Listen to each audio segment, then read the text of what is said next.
My name is Ronald V. Norris, MD, and I'm from Boston, Massachusetts. Dr. John Baird in Louisville, Kentucky. I'm Shelley Roby from Elizabethtown, Kentucky. I'm Dr. Rob Ward. I'm a family practitioner. Gary Samuelson. I'm an atomic physicist. Our cells age with us, and part of the disease process is actually that your cells get damaged. As we age, the healing process becomes a little bit more slow, less efficient. We have to find a way to have those cells rejuvenated. Redox signaling molecules are absolutely crucial to maintaining peak efficiency in cell function. It's all about homeostasis and balance, and what it does is allow your body to perform at its maximum, at its best level. It enables you to go into your cells, repair whatever cell damage has been done, make them work better, and then if you add exercise and diet onto that, you'll be even healthier. This is a remarkable process because it is actually the process which allows us to regenerate tissue and maintain our health.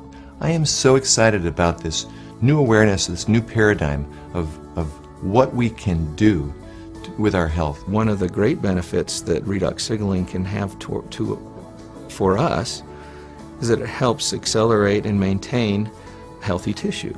I feel very confident giving this to all of my patients.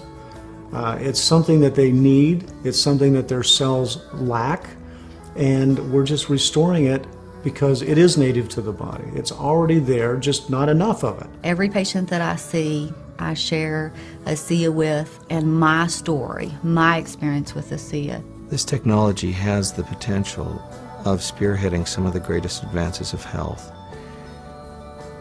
in the world. The possibility of being able to stabilize redox signaling molecules and use them as bioactive, non-toxic agents inside our body is phenomenal. And it will make a difference, and it will be the future technology that will affect almost all areas of health science and well-being.